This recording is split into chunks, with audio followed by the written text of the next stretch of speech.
Hello, everyone. Welcome back to the AAS YouTube channel. And this is part of the good stuff. This is the AAS Journal Author Series.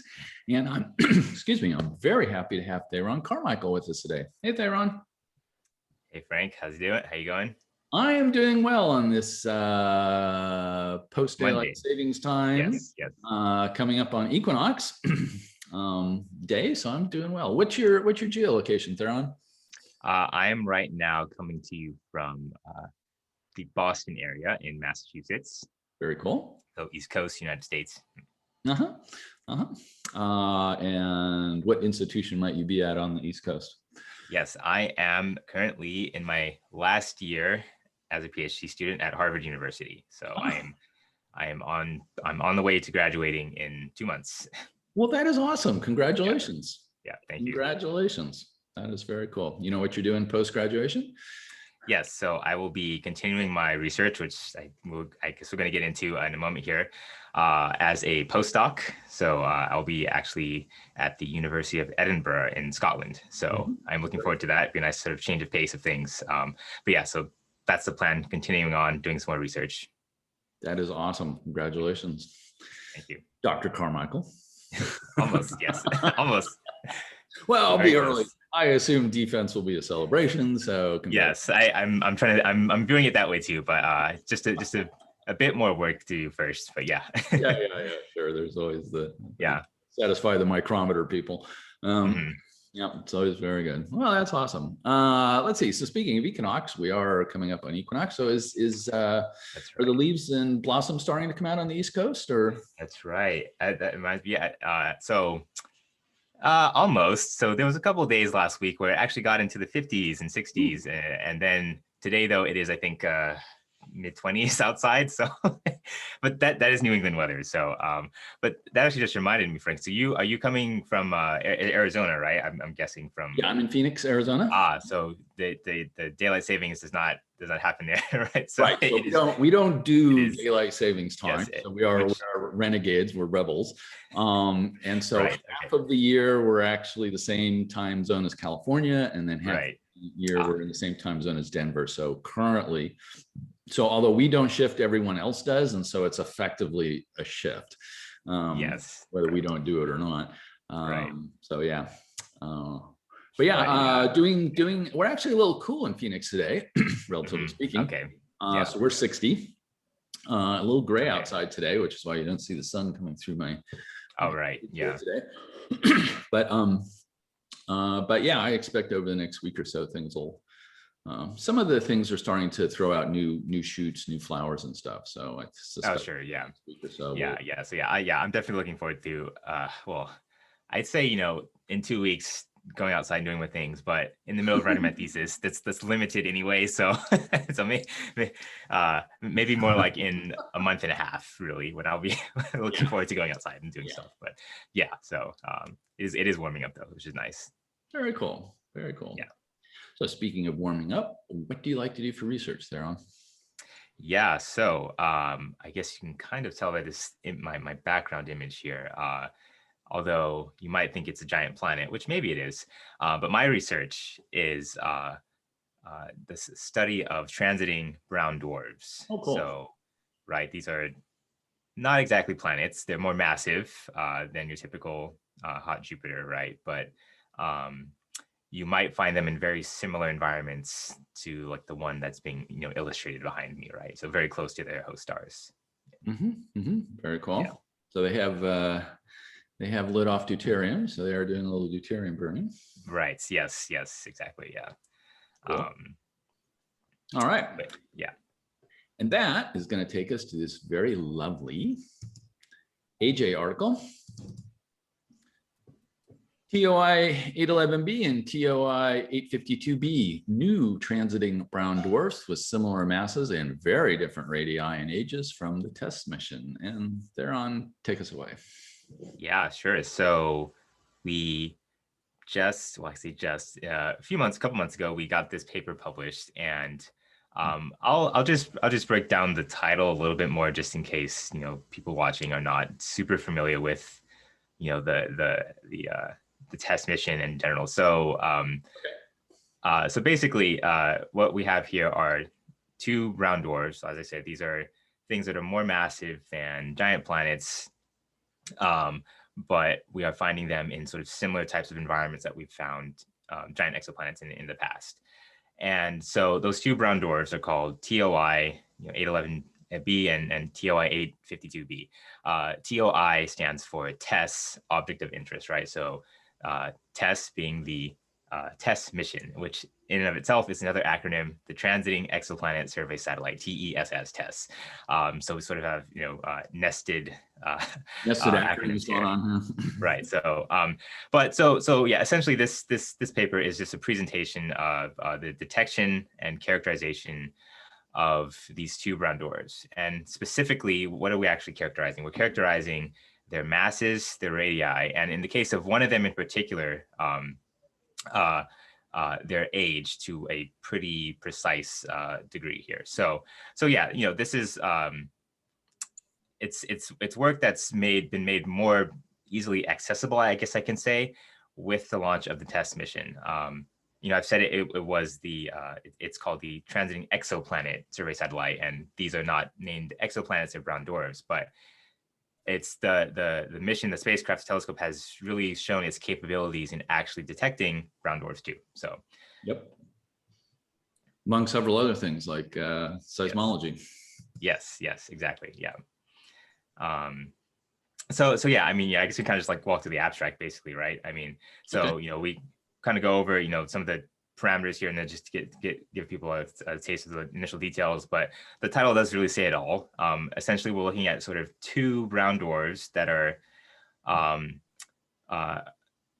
have similar masses, roughly 50 to 60 Jupiter masses, and their radii, which is something that we can directly observe from the transit data from TESS, are very different. And Indeed. We'll kind of get into that sort of at the end of the paper. That's kind of more the punchline in terms of really understanding brown dwarf evolution. But I'll say, at least here, just because it's I think so helpful. One of the brown dwarfs is bigger than the other one, right? So one of them, TOI 811, is 1.2 times the size of Jupiter. TOI 852 is 0.8 times the size of Jupiter. So that's, I think, actually about the size of Saturn, if that helps. So like what's going on? They're the same mass. Their host stars are not exactly the same, but they're not too far off from each other. But they're very different sizes. Well, okay, so brown dwarfs over their lifetimes, they because they do, well, for one reason in part, they lack the same hydrostatic equilibrium pressure that stars create when stars fuse hydrogen. Brown dwarfs do not fuse hydrogen. Brown dwarfs shrink over their lifetime. So they continuously get smaller and smaller and smaller. So yeah, just based off of that, you can see that, it's sort of when we saw this, we said like, oh, hey, maybe one of these brown dwarfs is much younger than the other one. And that's sort of a clue. And then we can kind of dive into like how we actually got that. But yeah, and sort of, I guess as Frank's pointing out too, like, you can see the host star mass. They're actually, I think their host star masses are actually identical, but there's a few other like differentiating stellar parameters between them. But so yeah. Cool. So I guess then let me just I'll briefly summarize the sort of two big takeaway points from the introduction, if I could do that real quick. So what are we actually after in general when we're looking at transiting brown dwarfs? So we're looking at these objects. So I guess this is the first big point. We're looking at transiting brown dwarfs because the transit method and the sort of availability of the stars observed by TESS make it such that we have at our disposal potentially many brown dwarfs for which we can measure the masses, radii, and ages. Now, masses and radii are sort of more of quote unquote a given. They're easier to obtain in general than the age of a star hosting a brown dwarf. But that's the big first point. We're looking at transiting systems because the transit method enables us to precisely, in many cases, measure a mass and a radius. Now, I said the age too. So this is the second point now of this introduction. So for many decades, or at least many more years. So for many decades, astronomers have had a pretty good grasp, or have generally had a better understanding of how to get the ages of a star than we have for getting the age of a brown dwarf. So there are, a number of different stellar age dating techniques that we, have used and sort of tested and learned how to make more precise for stars. Now, the assumption then can go as, if you have a star and it has something orbiting it, a planet or a brown dwarf or another star, if you know the age of that primary star, you can assume the age of the companion object is the same. Mm-hmm. So one of those such techniques, those stellar age dating techniques, is called gyrochronology. Mm-hmm. And what that is essentially, that word, that's sort of gyrochronology, it's essentially a statement of studying the relationship between a star's rotation period, how fast is that star spinning, mm-hmm.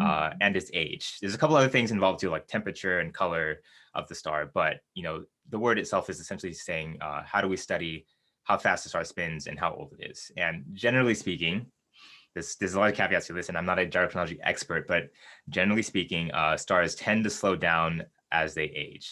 Some stars do this more rapidly, they slow more rapidly. Some stars don't really change in their rotation rate at all, and that makes it really hard to study their age based on their rotation rate because it doesn't change over time. But other stars, they do change. So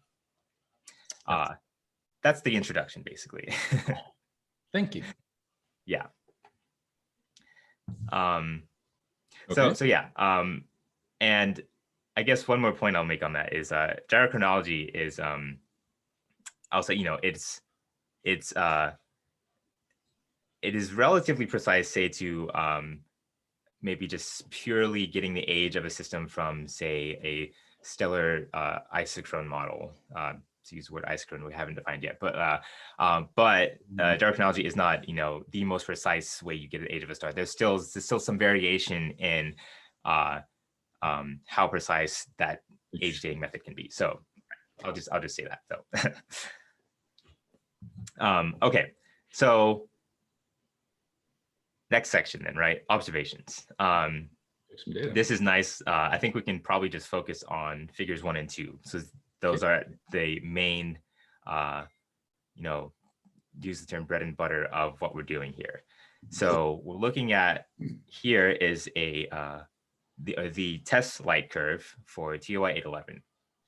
Okay, so let me point out a couple of things here. So the topmost panel here is the normalized flux. So this is where we have, taken out a lot of the instrumental systematics and, other stellar astrophysics that are not the transits of the brown dwarf. Mm-hmm. This makes our job of measuring the size of the brown dwarf from the depth of those transit light curves a lot easier.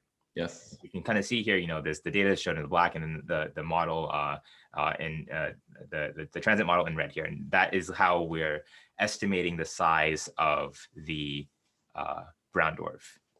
And I'll make a point here that, I don't, probably not going to go over too much right now, but the paper does talk a little bit more about this, but I want to make a point that we only know the radius of the brown dwarf as well as we know the radius of the star. And a whole nother mission called the Gaia mission has really made a lot of progress, or given us a lot of gains towards being able to precisely measure the star's radius.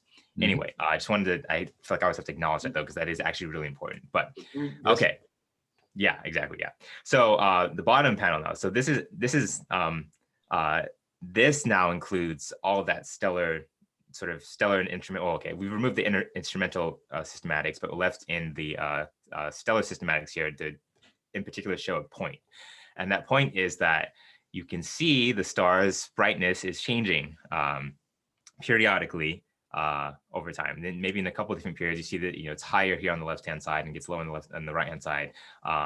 But the important kind of clue here is these sort of the sinusoidal like bumps and wiggles we got going on. Mm-hmm. Well, what is that actually caused by? Okay, so most main sequence stars, maybe all of them, have something called star spots, right? So these are I mean, literally just spots on the surface of the star that have different temperatures and brightnesses than the non-spotted parts of the star. Different, when I said different brightnesses, right, that is exactly what you're seeing here. There's changing in brightnesses. But so what's actually happening? Are the star spots just appearing and disappearing periodically? No, not exactly. Not at this frequency anyway. What you're seeing is a star spot sitting on the surface of this star, TOI 811, the name of the star. As TOI 811 rotates, that star spot moves in and out of our field of view as we're looking at the star from Earth or from TESS. And this is why you're seeing the change in the brightness happen over this period. And that period is the rotation period of the host star, right? So that's really interesting because actually, so if you want to go down to the figure 2, we also see that in the other object in this system, in this paper, TOI 852. Again, it's very different sort of arrangement of star spots. Now you see these, larger, relatively speaking, larger changes in that brightness caused by what we think the same phenomenon of star spots on the star, a different arrangement of them, maybe a set, in the northern and southern hemispheres that are different of the star, and they're as the star rotates in and out of view, we get changes. And yeah, as Frank's pointing out there, you can kind of see a little better in this particular set of light curves, the transits in the bottom panel. But we've included arrows there to help kind of point them out. So, okay, this is interesting. So we have two systems here. TESS detected transit events. We said, oh, let's have a look at those.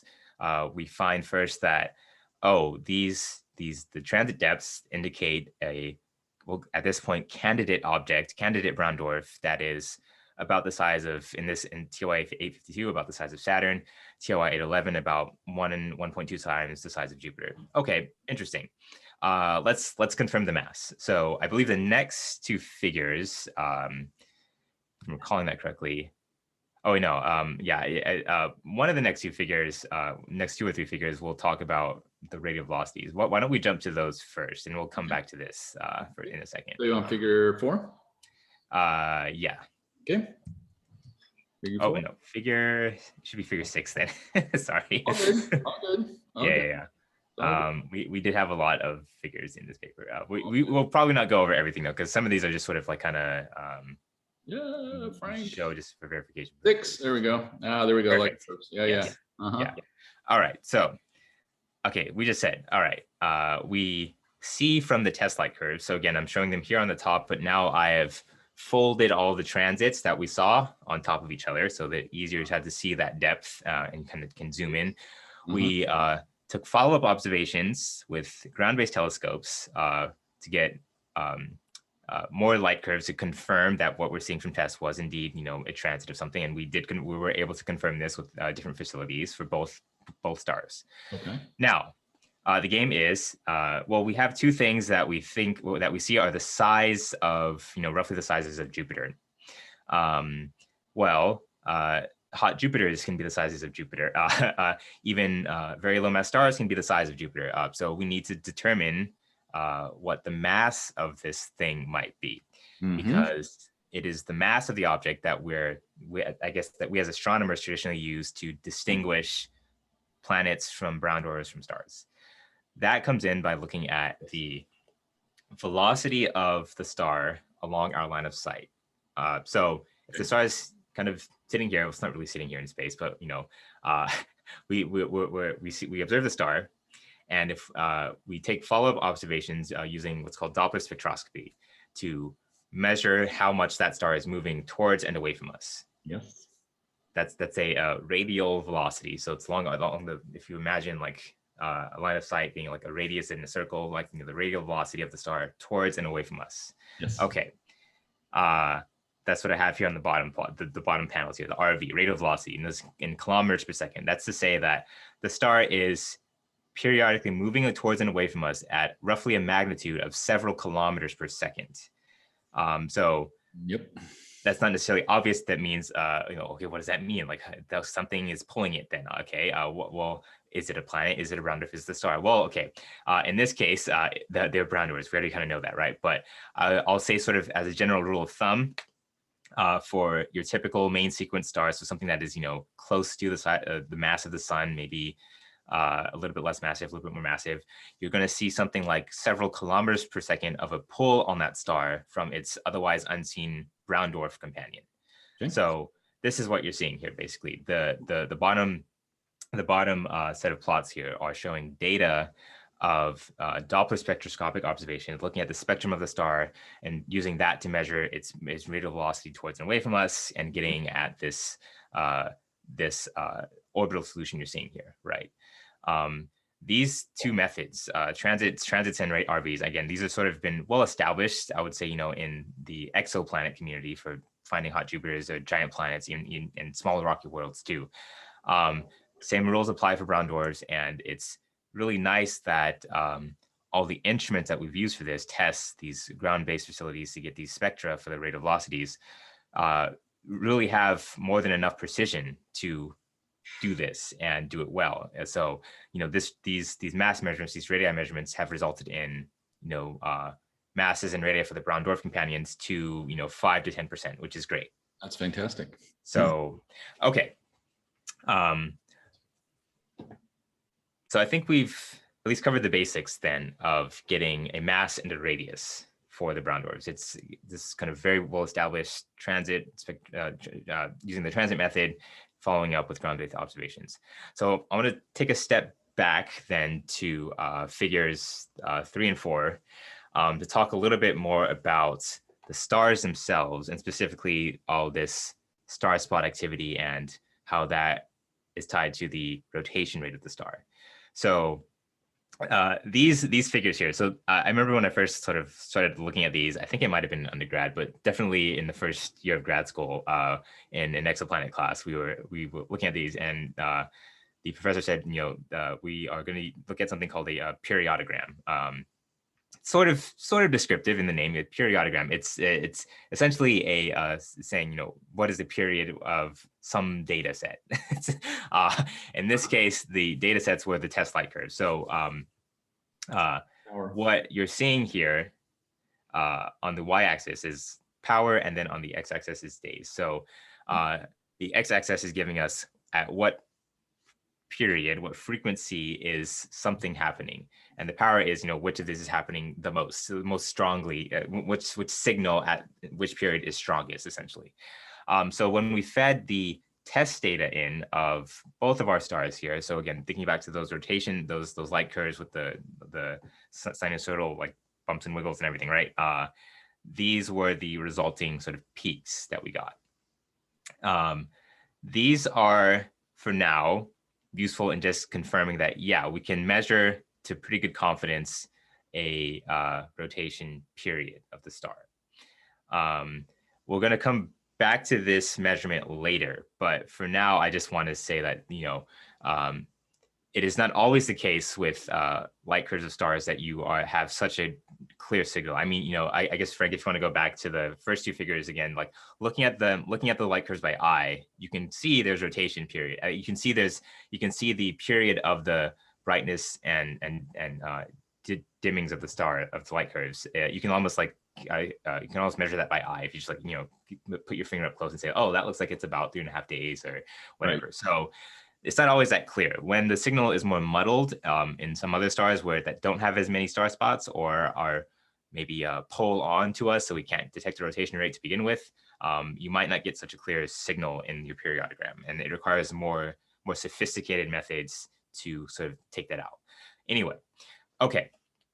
So let me just pause for a second and see. So kind of recap where we're at here. So we have a way to find brown dwarfs, transiting brown dwarfs. We have a good way to measure their masses and radii. Yep. And we have a way also to relatively precisely measure the rotation rate of both of the stars in this system, in this paper. So that's pretty good. Okay, so we can probably skip then the next few figures. I think those are kind of more of the same, just more periodograms stuff with using different data sets. Okay. So why don't we jump down to later in section 2 and the beginning of section 3. Yeah. Oh, I had a question when I was going through this. What is the What is the significance of boldface in the tables? Yes. Okay, that'll be fun. So our analysis method, so we used a so-called program called ExoFast V2. That uses Monte Carlo markup chain analysis to like derive the parameters of the system, basically star and the brown dwarf. In some cases with that method, you will have a posterior solution, a solution that is bimodal. So the boldface values in one of the tables for these objects are the more probable bimodal solutions. I got it. But we chose to show them both because yeah, it's tricky to handle that. If you have a bimodal solution, if you don't cut that in the right way, or really we wanted to cut that in a certain way, be explicit about how we cut the bimodal distribution to get sort of I guess there's a figure in this, and we can kind of like go to that in a second. But yeah, so essentially that's why you're seeing the boldface. We had two solutions basically, and so yeah, that kind of illustrates it here in Figure 9 basically. But okay. All right, so actually, I guess this is a good place to jump into. So I mentioned briefly that we only know the radius of the brown dwarf as well as we know the radius of the star. Same goes for the mass, right? So we need to have that done well. So our methods for measuring the mass and radius of the star, of both of these stars, comes down to using the MCMC Monte Carlo Markov chain. It's a Bayesian method, just to be brief about that. I don't want to jump too much into all the statistics right now, but because we already have like this bimodal distribution to deal with. But essentially, what are we actually feeding into this? Okay, so we are giving this the ephemeris from TESS, so the orbital period of the brown dwarf, the time that the center of that transit happens at, and then other things about the star, so like the effective temperature, the metallicity of the star that we measure from the follow-up Doppler spectroscopy observations, right? So you can measure effective temperature, metallicity of the star from those. We're using catalog data to build spectral energy distributions like we're looking at right here in Figure 8 to further help constrain things like the luminosity, radius, mass of the star. All of this sort of is jointly modeled all at once. It's kind of hard to like kind of say everything at once, but we're essentially putting all these observed data into this analysis technique and letting these data constrain the output parameters of the star. Part of doing this is you might have to deal with things like in Figure 9, where the inputs of these data can result in outputs like you're seeing here, where on the top part, so what this is showing is your typical, I guess in this case, it's a surface gravity log G versus effective temperature, otherwise known as the observer's HR diagram. I guess you might call it that. Or not exactly. I guess the observer's HR diagram is color magnitude diagram. Anyway, my point here is that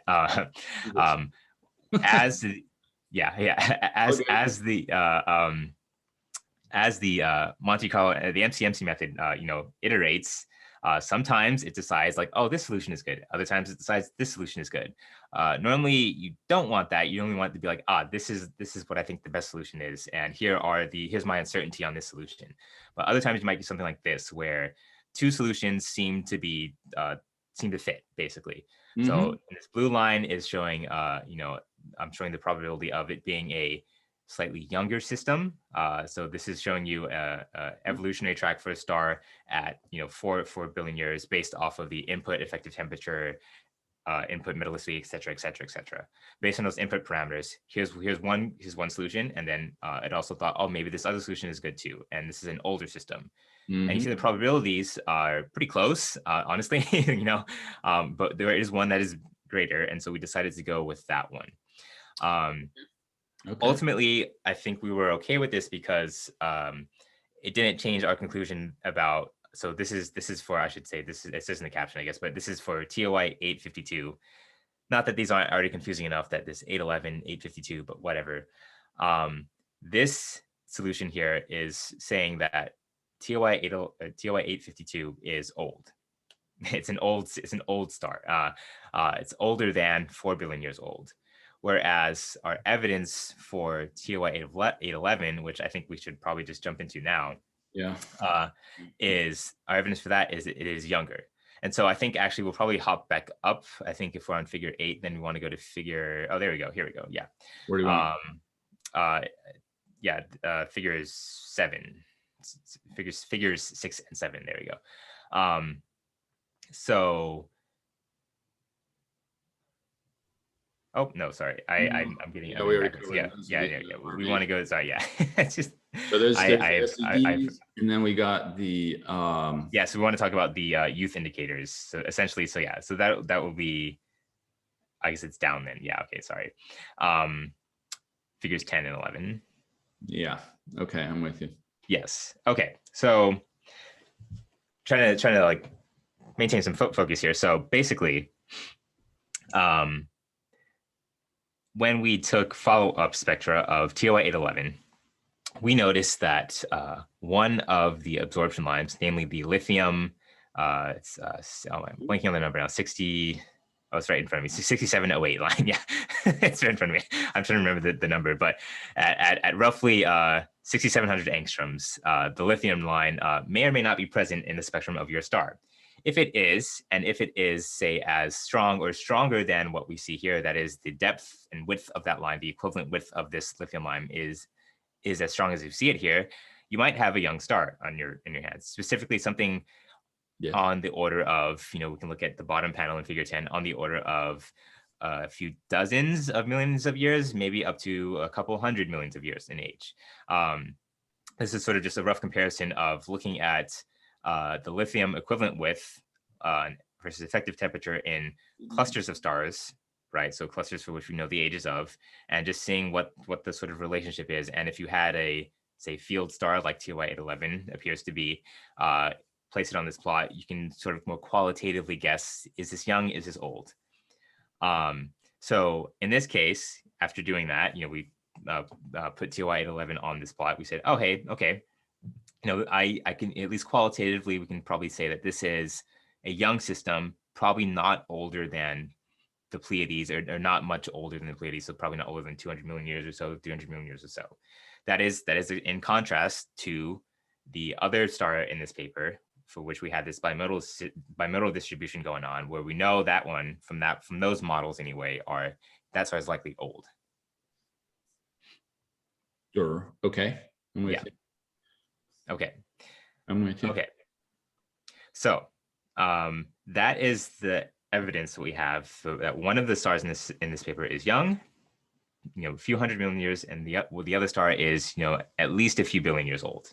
Okay, good to know. This is all very, and it was sort of building up to just sort of like as much as we can, proving that these stars are young and old.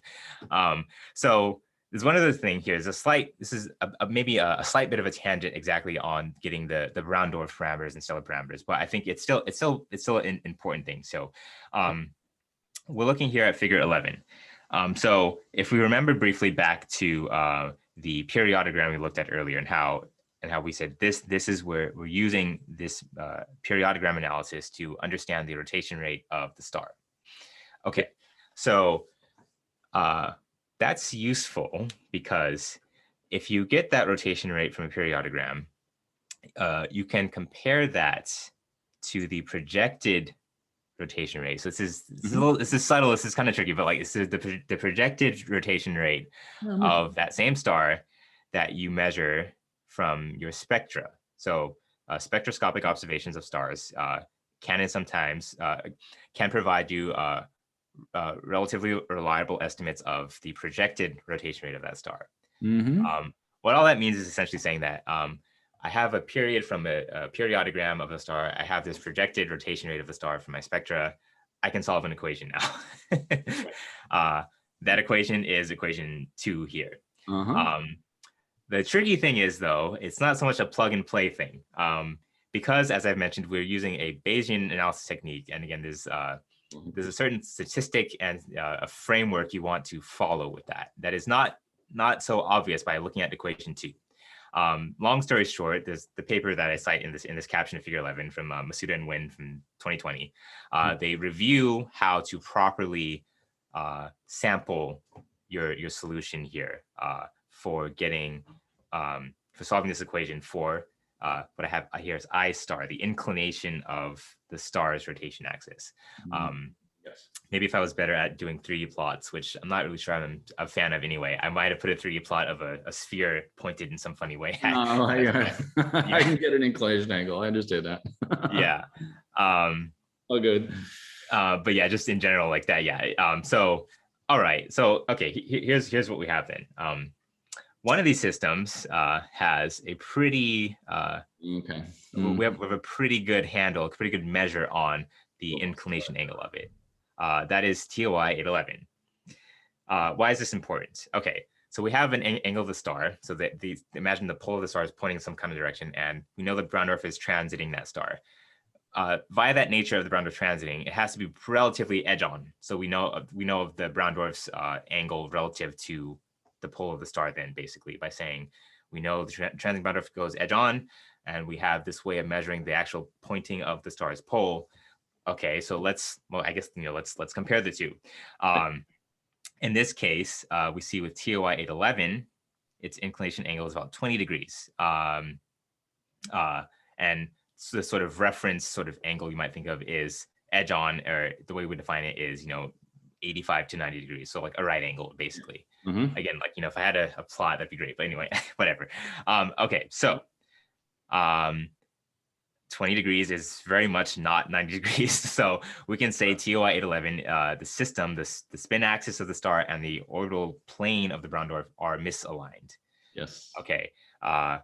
In contrast, 852. the 852 system is not aligned.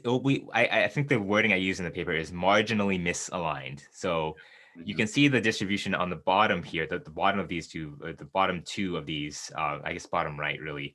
That distribution is not it's very skewed. It's not your typical looking normal Gaussian distribution, and it very heavily sort of overlaps into and kind of gets cut off sort of by the way the math has to work out.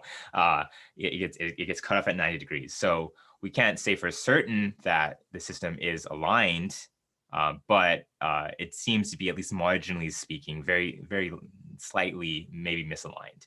Right. But what is this saying about the overall story here? Okay, so I'm trying to think. Do we want to? Yeah, I think we can probably just kind of talk about this. So, the 811 system, TOI 811. This is the system that we said, as we see from the figures on the left-hand side, is probably young, probably only a few hundred. I see only a few hundred million years old. Okay, fine.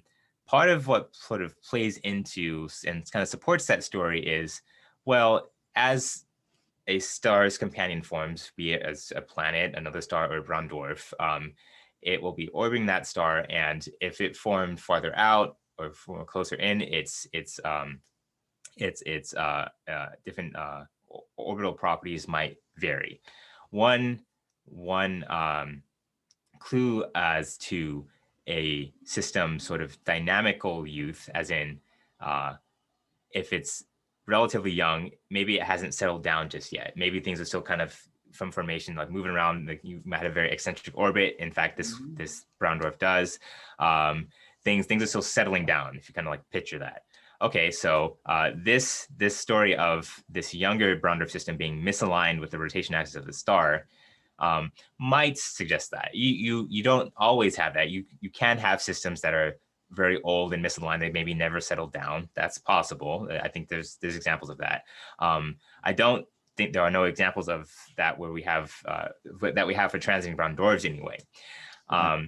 But so the story is basically using this technique of measuring the alignment of the systems kind of further supports this narrative of like, oh, we have a young brown dwarf and an old brown dwarf, because the young brown dwarf is still in this kind of slightly more wild, eccentric, misaligned orbit, and the older brown dwarf is in a I guess we didn't talk too much about this, but the older system is much closer to its host star, which of course then has an effect on circularizing its orbit, making it less eccentric, and aligning the orbit. Those time scales, circularizing and alignment, those are very long. Those are you can calculate it longer. If we actually did, we didn't show it in the paper because it was kind of not really useful, but the time scales for circularizing and aligning a system for these brown dwarfs is very long, longer than the age of the universe. So, again, there's a lot of kind of caveats and little details that we're like, oh, okay, maybe this doesn't quite support it. But overall, it seems to lean towards like, hey, what we thought from the beginning by seeing the two different sized brown dwarfs, one's big, one's small brown dwarf.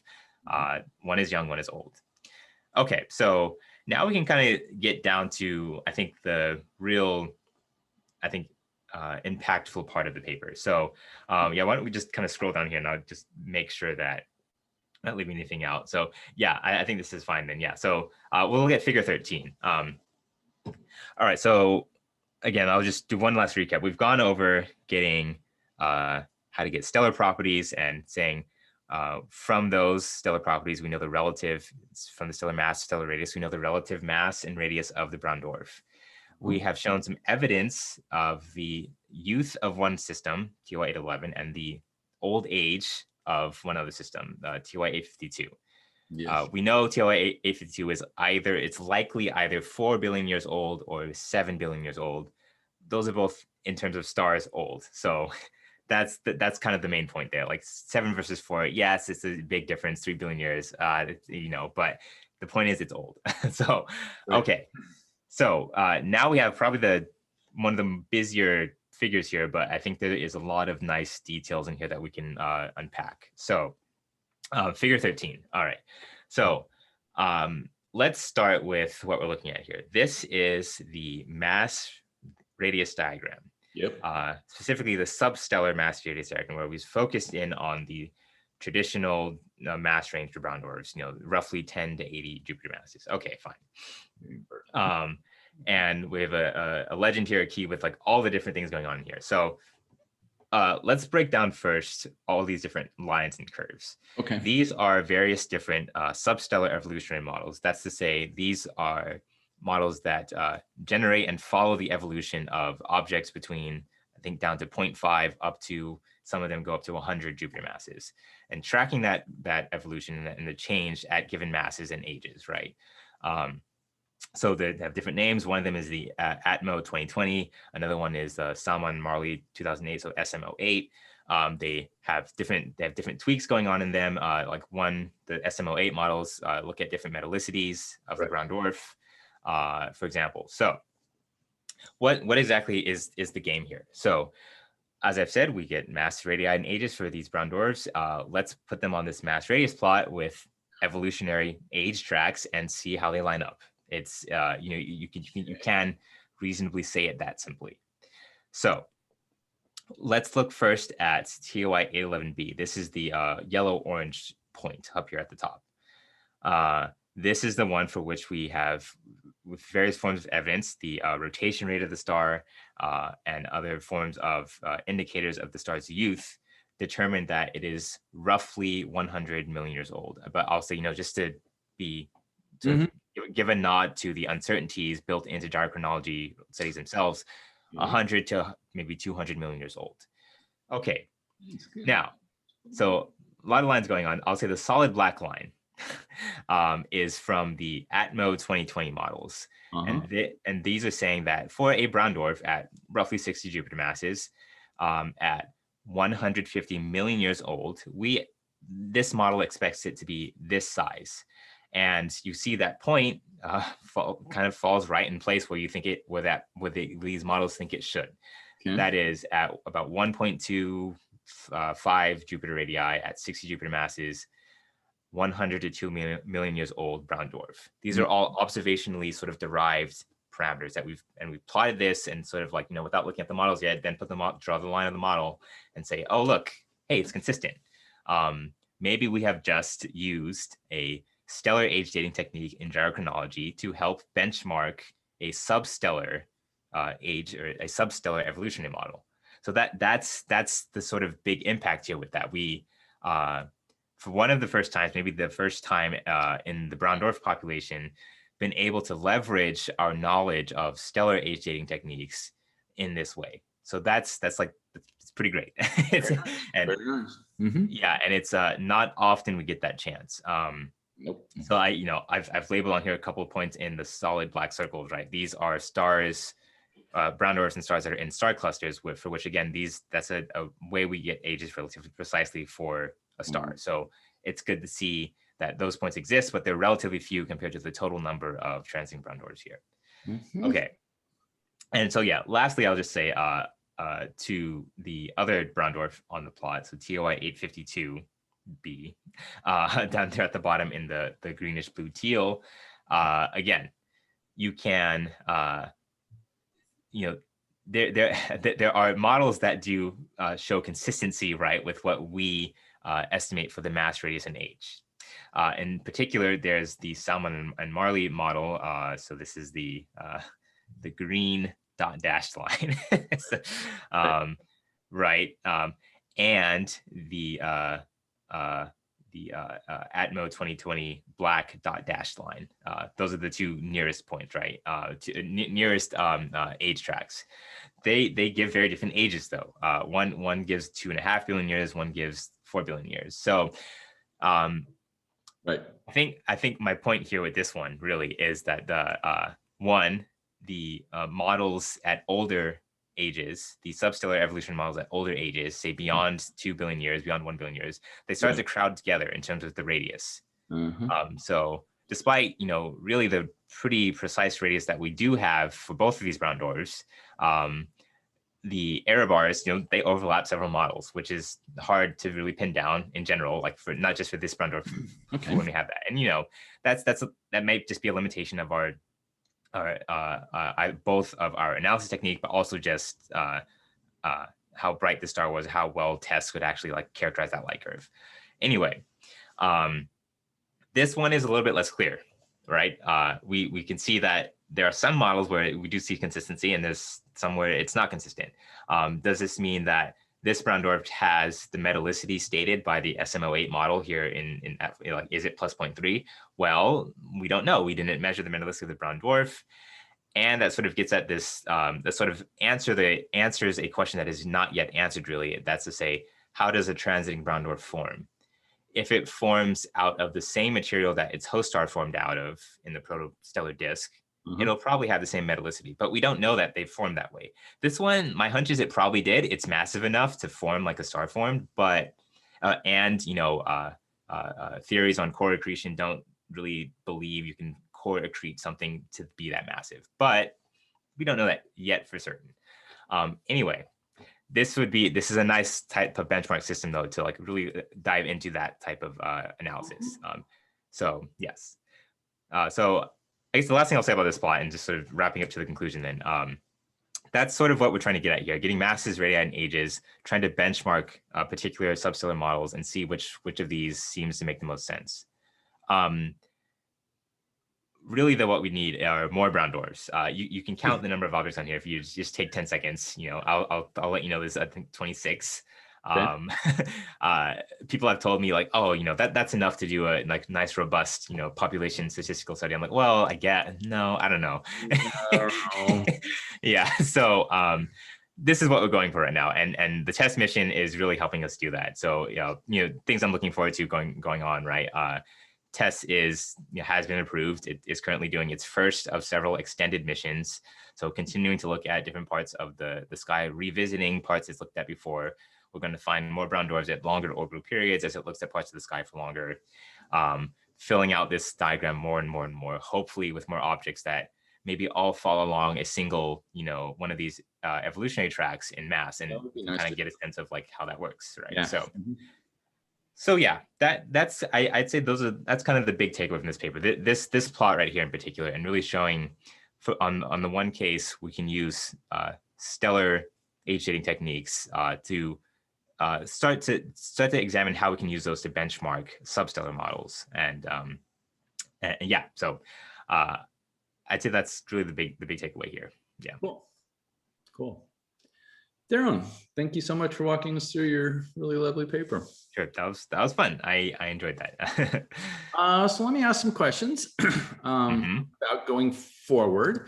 So in your money plot there, figure 13, as you remarked, some of those error bars were kind of large. Yes.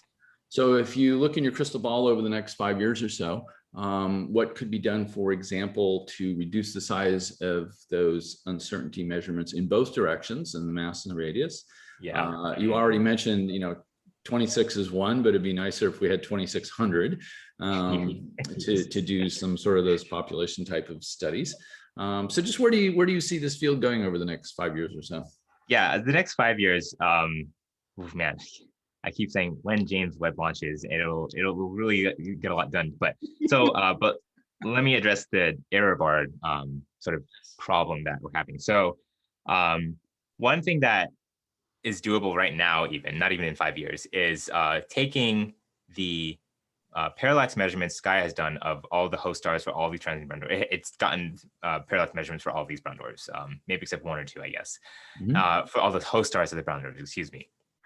Those alone actually can, make the radius measurement of each brown dwarf more accurate and more precise in some cases. So that's work I'm including that in part of my thesis, but at some point I think we'll get around to publishing that so people can have a nice updated list of here are now brown dwarfs published before Gaia's parallax measurements. So we have them with Gaia measurements. That will help a lot. And then yes, in some cases, the brown dwarfs, previously published brown dwarfs will be observed by TESS again. So we can again do the same sort of process that we walked through here, using TESS light curves now to improve some of the radius uncertainties. So that'll help. Cool. So addressing the numbers, right? To give you a sense of things, so from 2008 to 2018, it's 10 years. I think I know this, I'm fairly certain about this. The first transiting brown dwarf was published in 2008, and TESS launched in 2018. So over 10 years of transiting brown dwarfs, there were 16 of them. When TESS launched, and after its 2-year primary mission, we now have 26. TESS did not discover every single one of those, but TESS contributed at least, I think, 8 or 9 of those. So we've grown the population size of the brown dwarf population by 50% in 2 years, with one mission. So the extended mission now is observing, and I'm fairly confident it will continue to keep up that rate of discovery. And we have a whole nother set of brown dwarfs to look at from TESS that are not. So all these brown dwarfs that I've talked about so far are the ones with TOI number. Those are thoroughly vetted by the TESS team, right? So they vet the light curves and say like, oh, we think this is a transiting something. Here you go, community. There are many more stars in TESS's data that are not vetted. And once they are, or maybe I myself or someone else who's interested in looking at that type of data set will go in and look and see, hey, there's more things here. Let's follow them up. So there's a lot of potential there. I think right now the bottleneck is the number of people working on it and analyzing it, which is pluses and minuses there. Yeah. So yeah, it's going to keep growing. I'm thinking it's going to be something like 40 to 50 objects in 3 or 4 years. I think that's very reasonable assumption. So nice. Yeah. Give you something to do while you're a postdoc. Yeah, exactly. Yeah. So, and I guess the last thing I'll say too is I mentioned briefly that the metallicity sort of thing, like, oh, if you assume the brown dwarf has a metallicity of like this and it matches a host star, etc., it might have formed that way. We might have some more candidates brown dwarfs that are suitable to a direct measurement of its chemical composition in some way with James Webb. So this is another opportunity potentially. We don't really have any. I think we have one where we might have a way to sort of get some sense of, is it cloudless, hazy, maybe some carbon monoxide absorption line, maybe, but one, again, we'd like more than that. So there's a lot of potential there too. So awesome. The future is it's looking good. A lot of potential. Yeah, I think it's looking pretty good. Very cool. Very cool. Yeah. All right, Theron, thank you very much. And thank you, everyone. And we will see you on the next one. Bye-bye. Okay.